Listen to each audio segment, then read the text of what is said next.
With that extreme heat warning in effect, the Salvation Army is doing something really important for so many residents here in the Valley. They're opening 10 heat relief stations all across our region for people to help them stay safe and cool.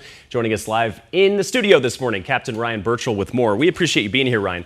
Tell me, we're in a 3-day stretch of some of the heat that we've never experienced so far this summer. I mean, potentially 115. Tell me why over these 3 days it's so important to open these heat relief stations. Yeah, absolutely. Just the simple opportunity for people to get into a cool environment. Air conditioning, a lot of people take for granted.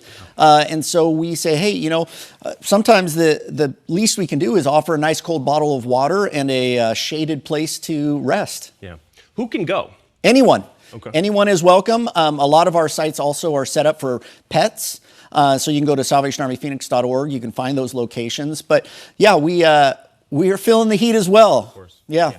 Tell me about the history of this. This had to have started at some point with the Salvation Army seeing a need and wanting to fulfill a need. Tell me about the history of the Salvation Army's role in opening these heat relief stations. Yeah, so what we do as the Salvation Army is when we commit to a community, we want to be practical in the ways that we can help. And in a beautiful place like Phoenix, we have so many wonderful things. We have the heat, we have sunshine, but some days it gets pretty hot. And so we're thinking, well, what's a practical way that we can serve? And we have buildings, we have churches, we have service centers. And we said, well, we're running the AC, we got cold water. Let's invite people in and just, get out of that sun for a little bit. Tell me about the ways our viewers can help. Some people may be watching this right now and saying, I myself have AC, I myself have a home, thankfully above my head, but I know others are not as fortunate. Tell me how our viewers can maybe help you guys out. Yeah, again, you can go to our website, salvationarmyphoenix.org. I know you guys were going to post the information as well. You can go in there, and whether you're looking for a place to go escape, or maybe, we have wonderful volunteers that say, hey, I've got a little bit of time. I can go sit and maybe have a conversation with somebody, hand some water, some sunscreen. So you can go to those websites. You can find out your local Salvation Army, and if you have the time to volunteer, we'd love to have you come out and help. Yeah, of course, the Valley is so expansive too. Having 10 locations helps meet, I think, the needs of, say, Mesa, say, Glendale, say, Phoenix.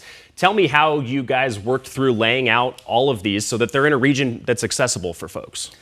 Yeah, we, again, it kind of just goes back to the fact that we try to establish ourselves in the areas that we find the biggest need. Now, of course, we want to be in more places, and we're working on expanding that. We actually have mobile units that will be going out during these extreme heat days as well.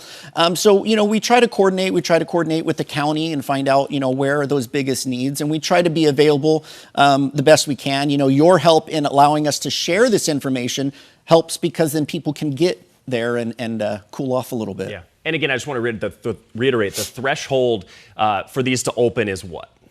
Well, we don't have an exact threshold, to be honest with you. The Salvation Army, if you want to come in like Monday through Friday during normal operating business hours, you can always come in and cool off. But on these extreme heat, whatever the national weather will put as an extreme heat, or the Maricopa County. Sure. When they say that it is an extreme heat, we will open up, and on the weekends as well. The best way to find out the specifics to it is to go to salvationarmyphoenix.org. Okay. Yeah. And on salvationarmyphoenix.org has more information. 11 to 5 p.m. is when they're open. Really the throes, if you will, of when it's the hottest on these days. And Tuesday through Thursday of this week is such a hot period for us. So you guys will certainly be busy, and we're thankful that you guys are doing this for us. Thank you for allowing us to share it. Absolutely.